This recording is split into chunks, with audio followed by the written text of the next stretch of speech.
What's this? Come on in. Just get Kobe. Kobe's camera shy. So this is Bella and Freddie and Harry. Marianne. This is Oscar. Good boy. This is Bodhi. Zaki. This is Azurika. Behind you. Kobe, what a brave boy. There you are. Dana. Murphy. Handy. Nisha. Let Nisha have one. Let Nisha. And Toffee. So I'm going to try and do some yoga with the dogs. Some people have been asked to me, they want to see the dogs. Doing yoga with dogs is really nice. It's not about getting the dogs to make a shape. You know, they already do their stretching. They know how to do it very well. It's just about spending some quiet time with them, and they really like the energy when we're calm, when we're quiet. So they like it when we meditate. They tend to gather around. When I teach yoga here at home in the studio, they tend to be waiting for us to come out, or if they're allowed, they like to come in at the end of the class and just see everyone, because they just like that energy. So I'm just going to do a few postures that you can do at home with or without your dog. Even if you don't normally do yoga, this is going to be okay for you. And I'm just going to do a few minutes. So we'll see how it goes. They might disappear, they might stay. We'll see. So I'm going to start laying down.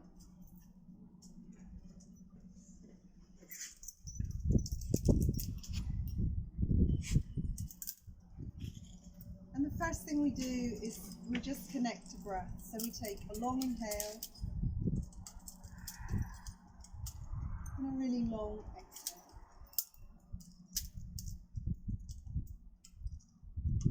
And we do that a few times. So already we're releasing our tension. We're letting go of our stress. And the dogs can feel that happening. You know, they know I'm starting to relax. They know we're nicer people when we're relaxed. When you've taken a few moments there, you just bring your right knee in towards you, and you release that right hip for a moment or two. So just a really light hugging flexion. And then when you're ready, you can extend and bend your right leg a few times. So you just kind of tease out the tension in the back of the leg through the hamstrings. You do that as many times as you need to.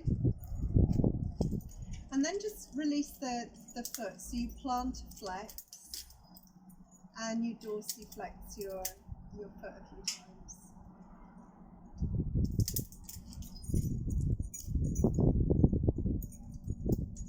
And then some rotation. Okay, Oscar. So you mobilize your foot and your ankle. So this is really important.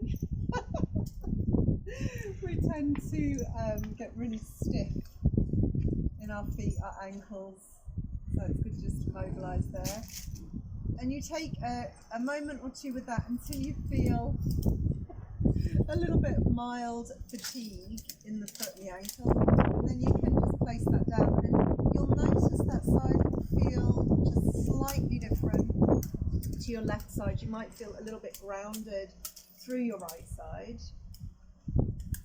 and then just bring your left leg in, pull that one in towards you. You relax. So you draw the left leg in, you release the left hip. And then extend and bend your left leg, and again, just tease out your hamstrings. You can support the leg here if you've got a hand that doesn't need to be on the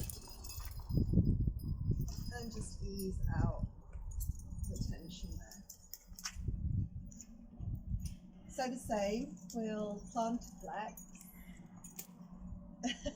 Dorsiflex. The foot. Just maybe that way a little bit, so I can still do it.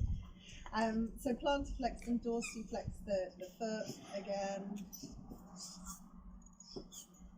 And then rotate the ankle. It's got to be Murphy there on the ball. Can I have it now? So rotate and mobilise. Oscar, off the stroke.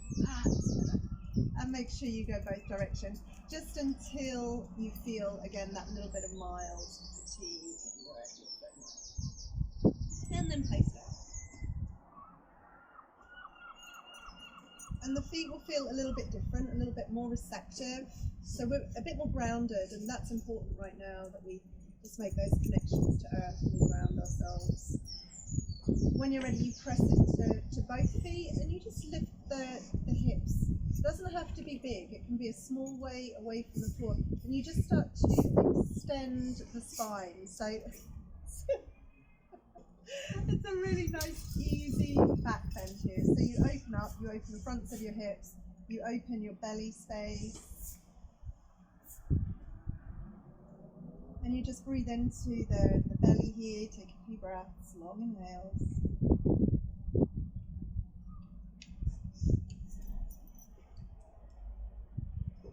Make sure you're connecting down really well through all four corners of each foot. So you feel the rebound energy lifting you up and away from the floor. You stay for a breath or two, you feel open all the way through the belly. And then you just slowly soften down and release. And again, you just take a second or two to notice how you feel. You'll feel your body just releasing into the floor, the tension draining away from your back.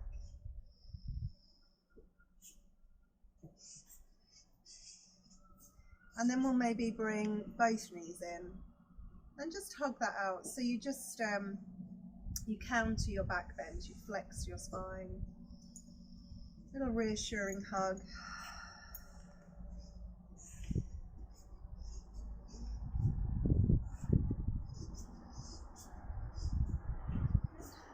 You can release the feet down. And we're going to take a spinal twist. So we'll move the hips over to the left. And you're going to bring your knees somewhere over, Andy, somewhere over to the right here. Now you might need to put something underneath your knees so the twist isn't too intense. So you can use a block or a cushion or anything that you have to hand.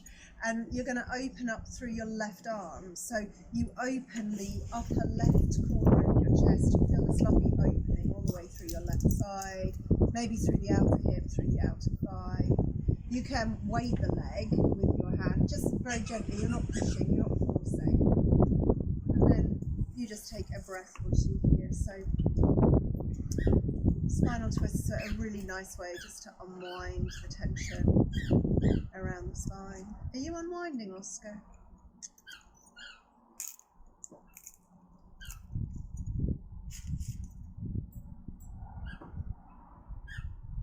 And then when you feel ready, just change it side. So you come back up, back into the center.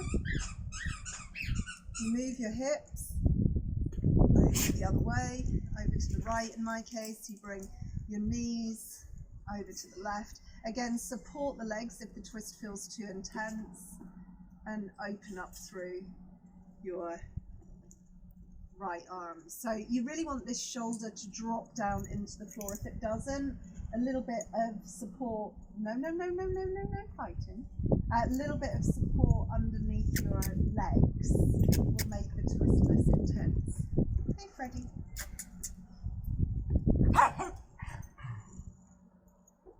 And then again, just long inhale. And then long exhale.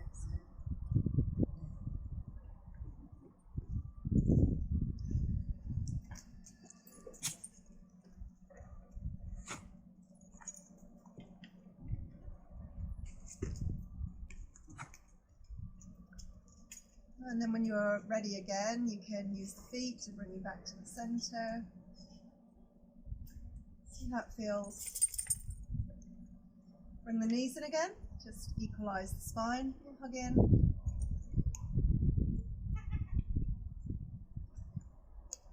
And then very slowly, you can bring yourself up. Hello, Bella. So we'll take ourselves over, I think I'll go this way, and onto our hands and knees. So we come into a tabletop pose. And even though you might be working around your dog, still be a little bit mindful that you've got a relatively good alignment. And then just mobilize the spine again. So flexion draws the tail under and you round your back. This is angry cat pose, but we see dogs do this as well. Just stretch and flex the spine. And then the other way is happy cat pose. So the heart comes forward. You open your frontal space. It's a really nice mobilization. You can synchronize this with your breath. So you exhale, you draw the tail under, you round.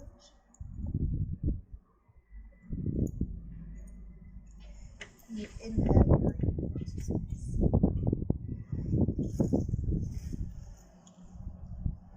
And maybe one more time.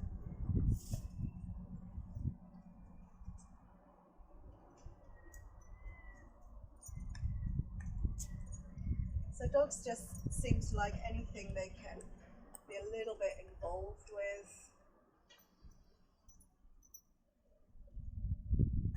Now, I feel I have to do a downward facing dog posture. So we'll root into the hands, tuck the toes under.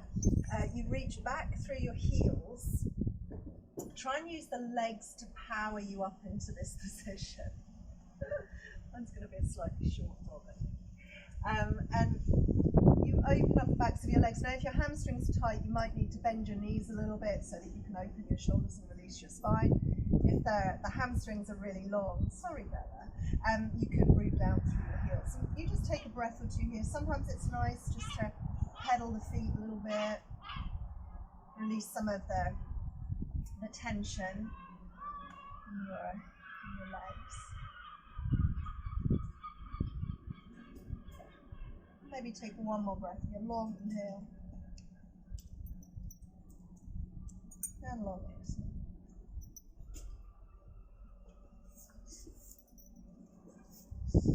And then very, very slowly down your knees. You can sit back on your heels. Release your forehead to the floor.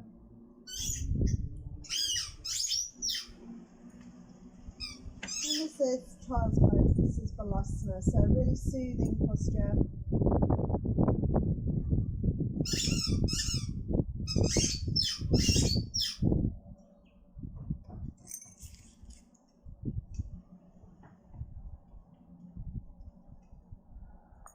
You breathe into your back here and decompress your spine. Take as long as you feel.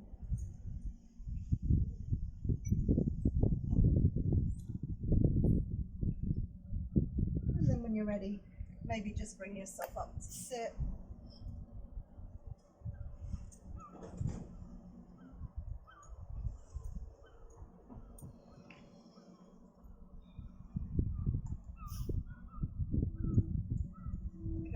Take a few breaths here, a little bit of quiet space.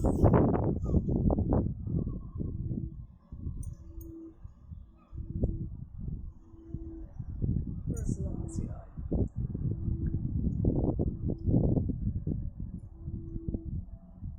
Yeah. So a little bit of Doga. You can bring your hands together. Namaste.